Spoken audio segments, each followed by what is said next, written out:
ایک دفعہ سلطان صلاح الدین ایوبی رحمۃ اللہ علیہ اپنے کمرے میں بستر پر آرام فرما رہے تھے۔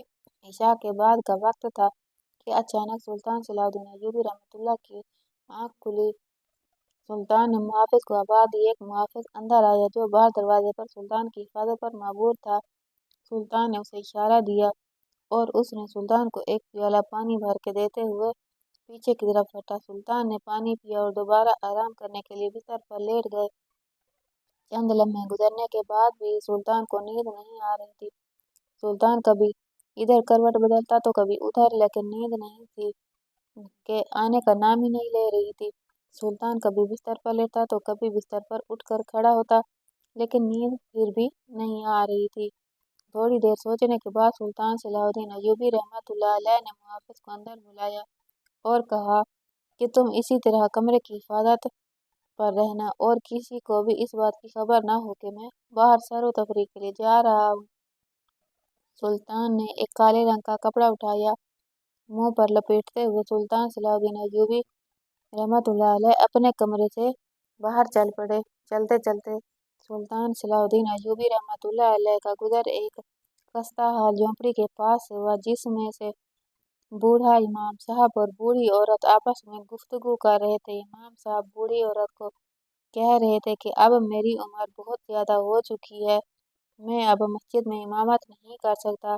نماز میں تلاوت کرتے وقت میری زبان لڑکھڑاتی ہے۔ میرے گھٹنوں میں اتنی طاقت نہیں کہ میں اتنی سردی میں اتنی صبح باہر چل کر مسجد میں جاؤں اور امامت کراؤں، لہٰذا میں وہاں سے ہمیشہ ہمیشہ کے لیے چھٹی لے کر آنا چاہتا ہوں۔ جو عبادت کر سکوں گا اپنی خستہ حال جھونپڑی میں کروں گا۔ اس کی بیوی کہنے لگی، حضور جیسا آپ کا دل کرے، لیکن پھر امام صاحب نے کہا، پریشانی کی بات یہ ہے کہ میرے پاس ایک کھوٹا سکہ بھی نہیں، ہم دعوت کی روٹی کا بندوبست کیسے کریں گے؟ اور اللہ نے مجھے اولاد جیسی نعمت سے محروم رکھا، میری اولاد بھی نہیں جو ہمیں کما کر کھلائے، تو اگر میں امامت نہیں کروں گا تو قبیلہ کا سردار مجھے تنخواہ کیسے دے گا اور میرے گھر کا چولہا کیسے جلے گا؟ یہ سب باتیں سلطان صلاح الدین ایوبی رحمۃ اللہ علیہ اس کی سن رہا تھا۔ پھر بوڑھا کہنے لگا کہ کل صبح سلطان صلاح الدین ایوبی رحمۃ اللہ علیہ کے دربار میں حاضر ہوں گا اور سلطان سے التجا کروں گا۔ مجھے یقین ہے کہ سلطان معظم میری ضرور مدد کریں گے۔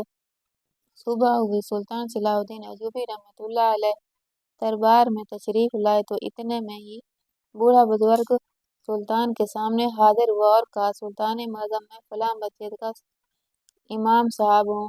اب میری عمر 80 سال سے بھی زیادہ ہو گئی ہے، اب امامت کرنا میرے بس کی بات نہیں، لہٰذا میں نے مسجد سے امامت کی ذمہ داری سے استعفیٰ دے دیا۔ لیکن پریشانی کی بات یہ ہے کہ میرا کوئی بھی بیٹا نہیں جو اب کما کر کھلائے، اور نہ ہی میرے پاس کوئی ایسی چیز ہے جس کو بیچ کر اپنا اور اپنی بیوی کا پیٹ بھر سکوں۔ یہ سن کر سلطان صلاح الدین ایوبی رحمۃ اللہ علیہ نے خزانچی کو حکم دیا اور خزانچی نے 100 سونے کے سکے اور چند چاندی کے سکے اس بزرگ کو دے دیے، اور وہ بزرگ سلطان صلاح الدین ایوبی رحمۃ اللہ علیہ کو دعائیں دیتا ہوا وہاں سے رخصت ہو گیا۔ اب بزرگ کے پاس بہت سارا سونا آ چکا تھا۔ بزرگ نے سوچا کہ اب اس سے میں اپنا گھر بنواؤں گا اور باقی بچی ہوئی رقم سے اناج خریدوں گا اور کچھ سکے چھپا کر رکھ دوں گا جو آنے والے وقت میں ہمارے کام آئیں گے۔ بوڑھا امام سیدھا اپنی بیوی کے پاس گیا اور اسے خوشخبری دیتے ہوئے کہا، اب سلطان نے ہمیں مالا مال کر دیا ہے، جس سے ہم ایک اچھا سا گھر بھی بنوا سکتے ہیں۔ اب ہمیں جھونپڑی میں رہنے کی کوئی ضرورت نہیں اور باقی بچے پیسوں سے اناج بھی خریدیں گے، اور اس کے علاوہ بھی ہمارے پاس بہت ساری رقم بچ جائے گی۔ اب بوڑھے نے حفاظت کے لیے ایک صندوق جو کہ شکل سے بہت پرانا تھا، اس میں وہ رقم چھپا دی اور آرام کرنے کے لیے سو گیا۔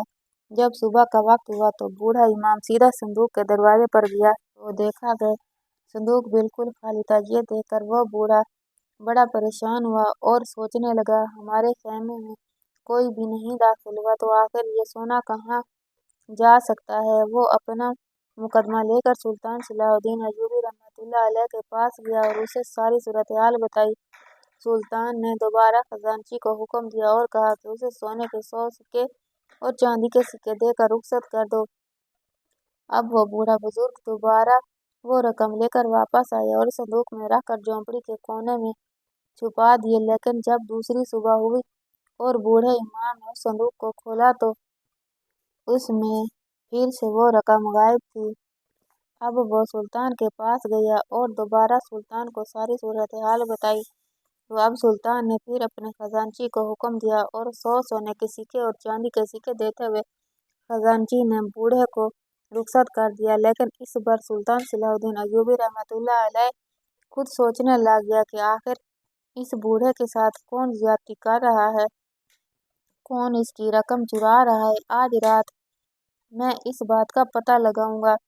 उधर बूढ़ा भी अब रात सोने की बजाय इस संदूक के साथ बैठकर इसकी हिफाजत करने लगा। सुल्तान सलाहुद्दीन अय्यूबी रहमतुल्लाह अलैह ने इशा की नमाज पढ़ने के बाद थोड़ी देर बिस्तर पर आराम किया और उसके बाद उठते ही दोबारा उस बुजुर्ग की झोंपड़ी की तरफ चल पड़ा। कान भेस में छुपा आकर खेमे के साथ लग गया और देखा कि अंदर से 2 आदमियों की आवाज आ रही है।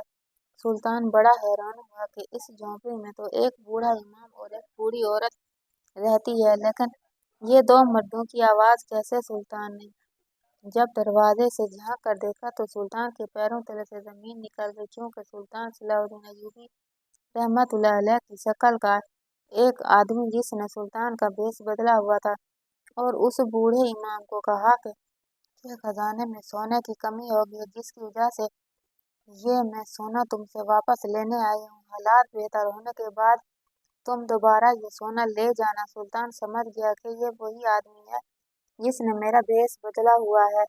पहले तो ये 2 रातें सोना चुराता रहा। जब तीसरी रात उसने देखा कि अब ये सोना नहीं चुरा सकता तो मेरे भेष में इस बूढ़े इमाम से ये रकम बटोरना चाहता है। सुल्तान सलाहुद्दीन अय्यूबी रहमतुल्लाह अलैह उसी वक्त खेमे के अंदर दाखिल हुआ और उस बहरूपिये को पकड़कर सीधा महल में ले गया और सिपाहियों को हुक्म दिया कि इसको ज़ंदान में डाल दो, सुबह मेरी अदालत में पेश करना। और उस बूढ़े इमाम साहब को कहा कि आपका मुजरिम पकड़ गया है, तुम आराम से सोने को रख कर सो जाओ, तुम्हें फिक्र करने की जरूरत नहीं। जब सुबह हुई तो सिपाहियों ने उस बहरूपिये को, जिसने सुल्तान सलाहुद्दीन अय्यूबी रहमतुल्लाह अलैह का भेष बदला हुआ था, सुल्तान के सामने हाजिर किया। सुल्तान ने उससे पूछा कि बताओ, तुमने 2 रातें उस बूढ़े इमाम का सोना चोरी किया। पहली बात तो ये है कि तुम्हें कैसे पता चला कि वो सोना कहाँ छुपा कर रखता है, और दूसरी बात तुम उसका सोना क्यों चुराते थे। अगर तुम चोर होते तो बाकी जगहों पर भी तुम चोरी कर सकते थे, लेकिन सिर्फ इस बूढ़े इमाम के साथ तुम्हारी क्या दुश्मनी है। तो उसने कहा, सुल्तान मुअज़्ज़म, बेशक मेरा तरीका गलत था, लेकिन मेरा मकसद गलत नहीं। इतने में सुल्तान का वजीर बोला और कहा, हुजूर, ये आपको अपनी चिकनी चुपड़ी बातों से मौजू से हटाना चाहता है। आप इसकी बातों पर बिल्कुल ध्यान न दें। इसने बूढ़े इमाम के साथ ज्यादती की। लेकिन सुल्तान सलाहुद्दीन अय्यूबी रहमतुल्लाह अलैह ने वजीर को चुप कराते हुए कहा कि इसको अपनी बात की वजाहत करने दो। सुल्तान ने उससे पूछा कि बताओ, तुम्हारा मकसद किस तरह नेक था। तो उसने बताते हुए कहा, सुल्तान मुअज़्ज़म, सारी जिंदगी इस इमाम साहब ने अपनी तनख्वाह से ऐश इशरत में गुजार दी, सिर्फ खाने पीने में लगा रहा। लेकिन अब आखिरत के लिए इसने अपना मजबूत घर नहीं बनाया, और जिस मस्जिद में ये इमाम साहब इमामत फरमा रहे थे वो मस्जिद काफी ज़ईफ हो चुकी थी। इसीलिए कबीले वालों ने एक जमींदार से चंदा इकट्ठा करके जमीन का टुकड़ा मस्जिद तामीर करने के लिए खरीदा। जब ये बात इमाम साहब को पता चली तो इसने तमाम कबीले वालों को इस बात पर मुतमिन कर लिया कि हम इसी जगह पर दोबारा मस्जिद की तामीर करेंगे और इस नई जगह पर इमाम साहब अपना घर बनाएगा, क्योंकि इमाम साहब के घर को भी अब मस्जिद से कम ना समझें और लोगों की जहालत देखें कि उन्होंने इमाम साहब की बात को तस्लीम कर लिया। और अब ये इमाम साहब के पास ये मसला था कि इस जगह घर तामीर करने के लिए ये पैसे कहाँ से लाए। इसलिए इसने ये नाटक किया और आपके पास आकर रकम ले गया।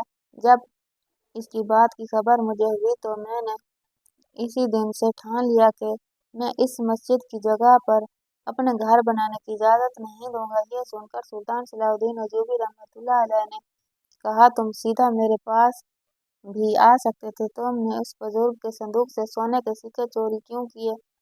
उस आदमी ने कहा, हुजूर, मुझे डर था कि आपसे मिलने के लिए मुझे बहुत मुश्किलात से गुजरना पड़ेगा और आपसे मुलाकात करते इतने वक्त में ये बूढ़ा वहाँ पर अपना घर तामीर करना शुरू कर देता। इसलिए मैंने यही तरीका बेहतर समझा और इसके सारे सोने के सिक्के चोरी कर लिए, ताकि न ही इसके पास रकम बचे और न ही ये मस्जिद की जगह पर घर तामीर कर सके। सुल्तान सलाहुद्दीन अय्यूबी रहमतुल्लाह अलैह ने जब तमाम कबीले वालों को अपने पास बुलाया और पूछा कि क्या इमाम साहब मस्जिद वाली जगह पर अपना घर बना रहे हैं, तो तमाम कबीलों वालों ने इस बहरूपिये की बात को गलत करार दिया और कहा, नहीं सुल्तान मुअज़्ज़म, ये ज़मीन तो हमने इमाम साहब के घर के लिए खरीदी थी।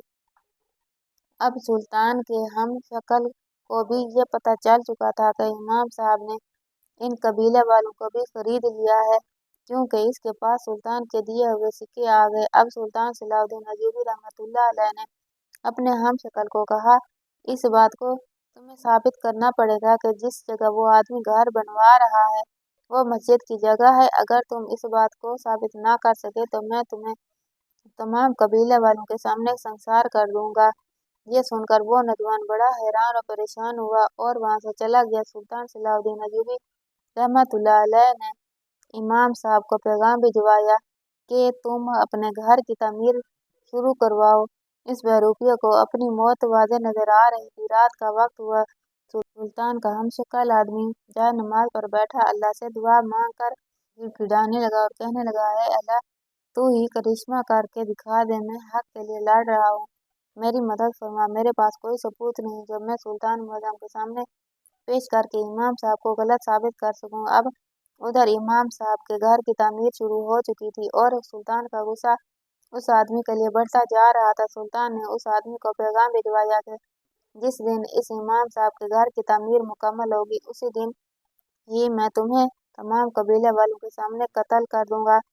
चंद दिनों के बाद जब आदमी के घर की तामीर आधी हो गई थी, उतने में अचानक सुल्तान सलाहुद्दीन अय्यूबी रहमतुल्लाह अलैह को खबर मिली कि हुजूर, बगैर किसी आंधी के, बगैर किसी तूफान के इमाम साहब का घर गिरकर मलयमेट हो गया है। जब ये खबर सुल्तान ने सुनी तो उसी वक्त सुल्तान के दिल में ख्याल आया कि वो बहरूपिया तो बिल्कुल सच कह रहा था, क्योंकि अगर इसने मस्जिद की जगह पर घर न बनाया होता तो आज बगैर किसी वजह के ये घर न गिरता। ये अल्लाह ताला की तरफ से इशारा है। सुल्तान सलाहुद्दीन अय्यूबी रहमतुल्लाह अलैह ने फौरन अपने सिपाहियों को और बहरूपिये को साथ लिया और उस मस्जिद वाली जगह पर पहुंच गया। सुल्तान सलाहुद्दीन अय्यूबी रहमतुल्लाह अलैह ने इमाम साहब को कहा कि जब तुम्हारा मकान गिरा तो इस वक्त कोई आंधी आई थी? उसने कहा, नहीं सुल्तान। जब पूछा गया कि क्या ज़लज़ला आया? उसने कहा, नहीं सुल्तान मुअज़्ज़म। फिर सुल्तान ने कहा, अब ऐसी वजह पेश करो जिससे ये साबित हो जाए कि ये तुम्हारा मकान क्यों गिरा है, वरना इस बहरूपिया की बात बिल्कुल दुरुस्त है। अगर तुमने मस्जिद वाली जगह पर घर बनाने की कोशिश की और अल्लाह ताला की तरफ से ये इशारा है कि मस्जिद की जगह पर तुम कभी घर नहीं बना सकते, इसलिए तुम्हारा ये घर गिर गया। सुल्तान ने उसे कहा कि अगर तुम अपनी बात को साबित ना कर सके तो इसी वक्त तुम्हें इस मलबे के नीचे डलवा कर ऊपर मस्जिद तामीर करवा दूंगा। उसने कहा, सुल्तान मुअज़्ज़म, मैं अपने गुनाहों की माफ़ी मांगना चाहता हूँ। मैं उस जमीन के टुकड़े को देखकर लालच में आ गया था और मैंने सोचा क्यों न अपनी इबादत के बदले और मस्जिद की खिदमत के बदले में जमीन का टुकड़ा अपने पास रखूं। तो सुल्तान ने कहा, तुमने अपनी सारी जिंदगी इबादत, अपनी मुश्किलात सिर्फ एक जमीन के टुकड़े के लिए गंवा दी। तुम जैसा बदनसीब इंसान मैंने कभी नहीं देखा। और इसके बाद सुल्तान सलाहुद्दीन अय्यूबी रहमतुल्लाह अलैह ने बूढ़े इमाम को जलावतन कर दिया और कबीले के जिन लोगों ने इसके हक में झूठी गवाही दी थी उनको ज़ंदान में 3 साल कैद के लिए बंद करा दिया। और उसके बाद सुल्तान सलाहुद्दीन अय्यूबी रहमतुल्लाह अलैह ने हुक्म दिया कि इस जगह पर शाही खजाने से एक ऐसी मस्जिद तामीर की जाए जो ता क़यामत रहे। और कहते हैं कि वो मस्जिद अभी तक अपनी जगह पर मौजूद है।